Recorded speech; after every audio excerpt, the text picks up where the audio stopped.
We all have this belief deep down. If we could just earn a little more money, all our financial problems would just sort of disappear. It's like this magic solution, right? But what if that's not really how it works? Okay, let's dive into this very common and, let's be honest, very frustrating paradox. So that brings us to the big question for today, and it's one that a surprising number of people are asking themselves. You work so hard, you finally hit that big income goal, that six-figure salary, but instead of feeling this wave of financial freedom, you feel like you're just treading water. How does that happen? So to get to the bottom of this, we're going to look at something called the six-figure paradox, and we'll do it by walking through a situation that is, well, incredibly normal. Okay, so let's imagine someone. Let's paint a picture. They're 28, they've been working hard, and they've landed a great job that pays $75,000 a year. I mean, on paper, this looks great. They should be well on their way to a secure financial future, shouldn't they? But let's actually dig into the numbers and see what's happening. All right, time to break down this budget. And what you'll see is that, at first glance, everything looks totally normal, even kind of responsible. So after taxes, health insurance, all that stuff gets taken out, that $75K salary ends up being about $4,500 a month. And here we see the big, non-negotiable costs. Rent, a car payment, maybe some student loans, groceries.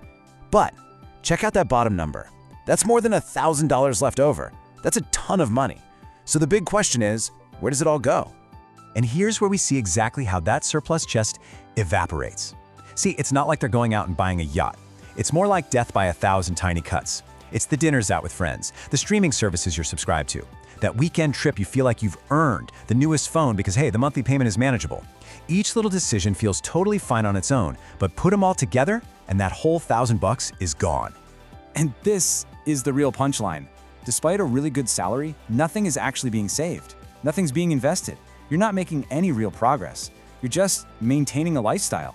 It's like you're stuck on a financial treadmill. You're running faster and faster, but you're not actually moving forward an inch. Okay, but here's where things get really interesting. A year goes by, and you get a nice raise. This is supposed to be the moment that fixes everything, right?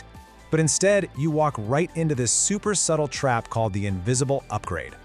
And if you look at this, you can see how every single little decision makes perfect sense on its own. You get that raise to $90K, so of course a slightly better apartment seems reasonable. And upgrading the car, it feels totally justified now. And before you even realize it, your whole definition of what's normal has shifted upwards to perfectly match that new, higher income. So yeah, there's a name for this whole thing. It's called lifestyle inflation. It's this automatic, almost unconscious reflex to let your spending grow right alongside your paycheck. And honestly, this is the #1 reason why just earning more money doesn't automatically make you rich. Okay, so we get what's happening, but to really fix it, we have to understand why. And that leads us to this powerful psychological driver, the comparison trap. This is it's so deep in our DNA. I mean, think about it. We don't wake up and go, hey, I have a roof over my head, I'm good. No way. Instead, what do? We look around. We look at our friends, our coworkers, what we see on social media. We see their cool vacations, their new cars, and that becomes the yardstick we use to measure our own success. And man, this quote really just hits the nail on the head. When all your peers are leveling up their lives, getting the bigger house, the fancier car, if you do nothing, it feels like you're actually falling behind. That pressure is immense, and it basically forces you to spend more just to feel like you're keeping up. All right, so we've laid out the problem, and the psychology behind it is pretty clear. But what do you do about it? How do you actually break the cycle? Well, let's switch gears and talk about the solution, which is all about a powerful new way of thinking called winning with the gap.